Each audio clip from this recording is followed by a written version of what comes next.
Quand je me suis marié... Quoi? Tu ne connais pas le nom du père? Tu ne sais pas qui ils sont, ce qu'ils sont, comment vas-tu te marier? J'ai dit, je ne me marie qu'avec la fille. Donc tout ce débat autour de qu'est-ce qui est le mieux, un mariage arrangé ou se rencontrer dans le bar du quartier. Les mariages sont faits au paradis. Mais vous cuisinez l'enfer intérieurement.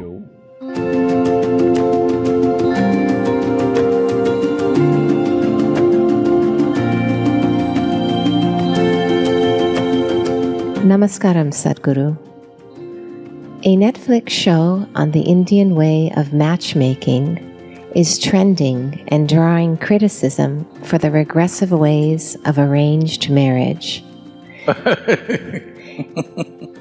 Is it still relevant in today's time? Eh bien, si vous ne savez pas cela, le succès de quelque chose est dans le résultat. Le Luxembourg, qui est considéré comme l'une des sociétés les plus prospères économiquement et les plus libres, un tout petit pays, le taux de divorce est de 87%. L'Espagne, le taux de divorce est de 65%. La Russie, 51%. Les États-Unis, 43%. L'Inde, 1,5%. À vous de décider ce qui marche. Parce que le mariage, ce n'est pas la façon dont il a eu lieu, qui l'a arrangé. Vos parents l'ont arrangé, ou un site commercial l'a arrangé, une appli de rencontre l'a arrangé, ou le bar d'à côté l'a arrangé quand vous étiez embrumé, ou vos amis embrouillés l'ont arrangé, ou votre moi embrouillé l'a arrangé. Eh bien, dans tous les cas, c'est un arrangement. Le mieux, c'est que ce soit arrangé par des personnes responsables et sensées. Cette idée que le mariage arrangé, c'est une sorte d'esclavage, eh bien, ça dépend. Comme il y a des exploiteurs partout, parfois, il se peut que vos parents eux-mêmes soient des exploiteurs. Ils font peut-être ça pour leurs propres raisons. Leur stupide prestige, leur richesse, leur bêtise. Ils le font peut-être pour ces raisons-là. Eh bien... Il regarde peut-être le darshan, mais quelqu'un très récemment, ces derniers jours, a posé une question. Ils veulent choisir une fille pour leur fils. L'une des filles est instruite, jolie, l'autre fille, le père, un homme important. Donc, qu'est-ce que je dois faire? Donc j'ai posé une question simple. Vous voulez épouser la fille ou la fortune de quelqu'un? C'est à vous de voir, parce que je ne sais pas quelle est votre priorité. Ça dépend de votre priorité.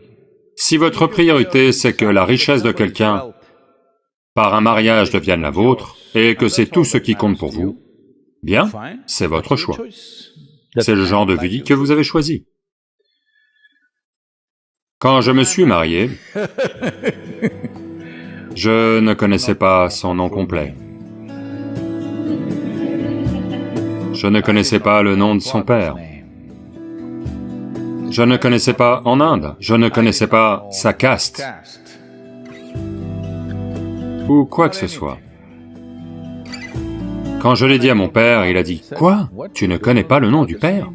Tu ne sais pas qui ils sont, ce qu'ils sont, comment vas-tu te marier ?» J'ai dit, je n'épouse que la fille. Je ne compte épouser aucune des autres choses qui, habituellement, peuvent venir avec une fille. Juste la fille.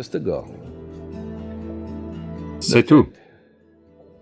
Eh bien, tout le monde a pensé que c'est un désastre. Certains de mes, vous savez, conseillers autoproclamés seront là, toujours. Bien que je n'ai jamais pris conseil auprès de quiconque dans ma vie, Il y aura toujours des conseillers. Ils ont dit, tu fais la plus grosse bêtise de ta vie, ça va être ta catastrophe. J'ai dit, peu importe ce qui se passe, peu importe comment ça se passe. Une chose que je savais, c'est que c'est à moi d'en faire soit un désastre, soit une réussite. Parce que qui tu épouses, comment tu te maries, de quelle manière ça a été arrangé, par qui ça a été arrangé, n'est pas important. À quel point tu existes de façon responsable, c'est tout ce qu'il y a.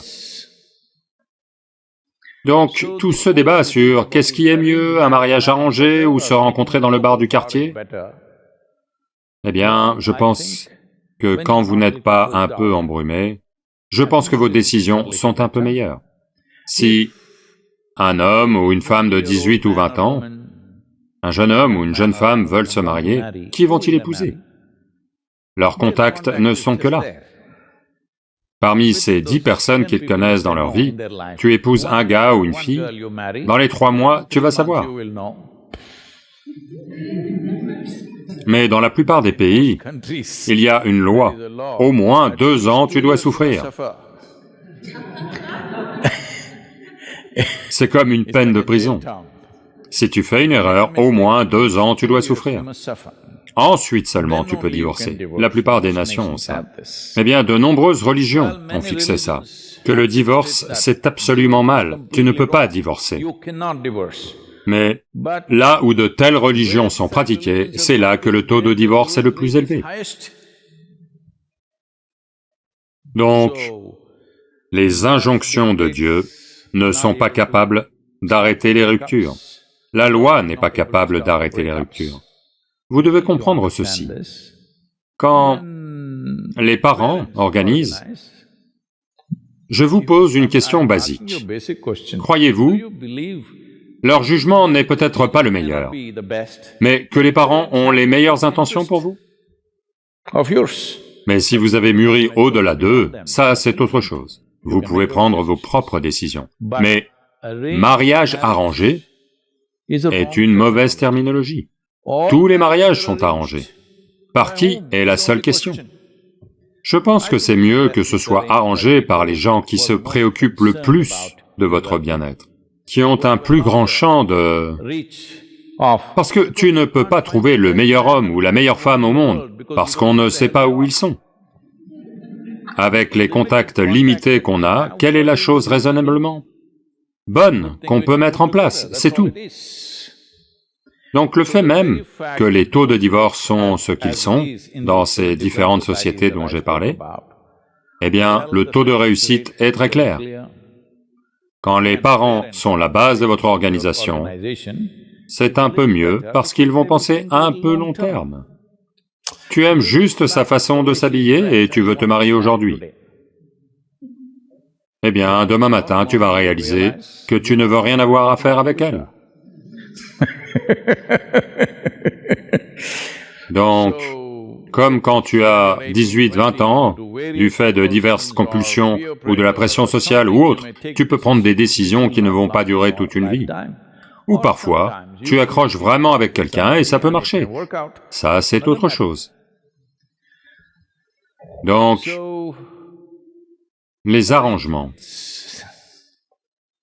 Tout est un arrangement. Comprenez-le, s'il vous plaît.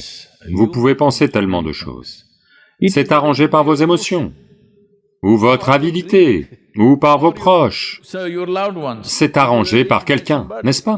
Ou quelque chose. C'est un arrangement. Comment vous l'arrangez? Eh bien, c'est votre choix. Je ne dis pas c'est comme ci qu'il faut faire ou comme ça, mais quelle que soit la manière, veuillez mener ça de façon responsable, joyeusement. Vous savez, ils disent que les mariages sont faits au paradis. Mais vous cuisinez l'enfer en vous. Le mariage est fait au paradis. C'est pour ça que beaucoup de gens veulent y aller rapidement. Comme il est fait là-bas, ils veulent y aller et régler la chose. Non. Vous devez comprendre que pour satisfaire vos besoins, physiques, psychologiques, émotionnels, sociaux et divers autres besoins, vous vous mettez ensemble. Si vous vous rappelez tout le temps que, pour satisfaire mes besoins, je suis avec toi, vous allez gérer ça de façon responsable. Au début, vous êtes comme ça, au bout d'un moment, vous pensez qu'il ou elle a besoin de vous. Alors, vous allez commencer à agir sans retenue. Alors, bien sûr, ça va commencer à devenir laid, de très nombreuses façons. Ceci est arrivé. Un jeune homme et une jeune femme se fiancent.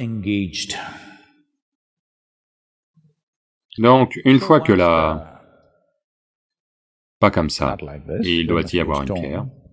Une fois la bague passée, la femme lui tient la main et dit, « Tu peux compter sur moi pour partager tes peines, tes difficultés, toutes les souffrances que tu traverses. Tu peux toujours les partager avec moi. » Le gars répond, « Eh bien, je n'ai pas de difficultés ou de peines ou de problèmes. »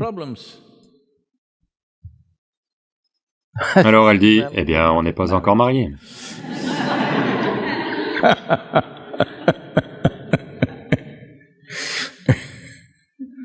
Donc, si vous pensez que vous êtes empli de douleurs, difficultés, problèmes et que vous avez besoin de quelqu'un sur qui vous appuyer, eh bien, il y aura des ennuis. Faites de vous-même un être humain joyeux et merveilleux, alors vous verrez, votre travail sera merveilleux aussi, votre maison sera merveilleuse aussi, votre mariage sera merveilleux, tout sera merveilleux parce que vous l'êtes. Sans ajuster celui-ci, vous pensez que quelqu'un d'autre va vous ajuster, alors vous allez avoir des ennuis, et bien sûr des conséquences malheureuses pour l'autre personne.